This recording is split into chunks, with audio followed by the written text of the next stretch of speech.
Evelyn Cross was a woman who believed in second chances, though life had given her few. An artist living in a quiet coastal town, she spent her days painting the sea and her nights lost in dreams of something more.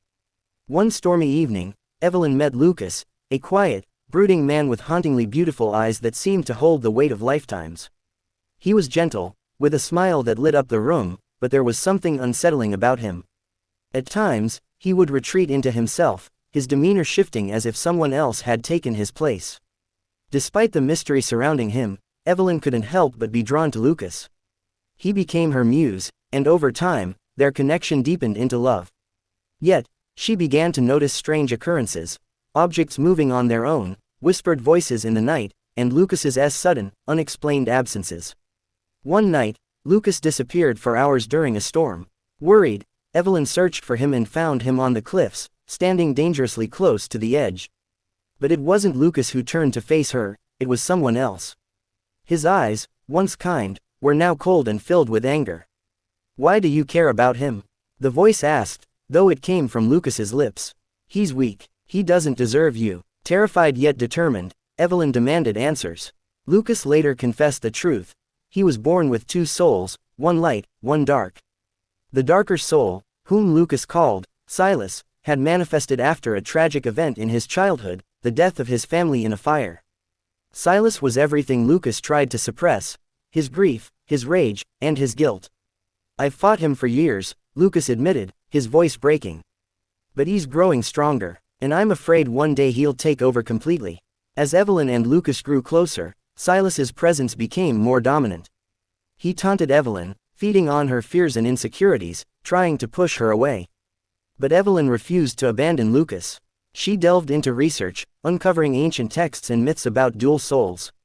She learned that such a condition could only be cured by confronting the source of the darkness. For Lucas, that meant facing the guilt he had carried for years, believing he had failed to save his family. But Silas fought back. He began to appear more often, manipulating Lucas's body and threatening to harm Evelyn if she didn't leave. Evelyn, though terrified, stood her ground. "You're not his enemy," she told Silas one night. "You're his pain, and pain can be healed." Evelyn devised a plan to help Lucas confront Silas. She took him back to the ruins of his childhood home, the place where the fire had occurred. There, with Evelyn's support, Lucas faced the memories he had long suppressed: the flames, the screams, and the unbearable loss. Silas appeared, furious and desperate. "You think you can get rid of me?" he roared. "I'm the only reason he survived." Evelyn stepped between them. "You're not his enemy. You're his strength twisted by grief. Let him go, and you'll find peace too." In a climactic battle of wills, Lucas embraced his pain instead of running from it. He acknowledged Silas not as a monster, but as a part of himself that had protected him in his darkest moments. This act of acceptance weakened Silas, and with a final, anguished cry, the darker soul faded, leaving Lucas whole for the first time in years. With Silas gone, Lucas felt a peace he hadn't known since childhood.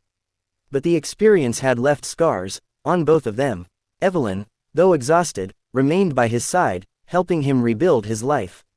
Their love, tested by darkness, grew stronger. Lucas's laughter returned, and Evelyn's paintings began to reflect the light they had found together. Though the shadow of Silas lingered in their memories, it became a reminder of their strength and the power of love to heal even the deepest wounds. Moral of the story: true love doesn't run from darkness, it faces it, heals it, and transforms it into light.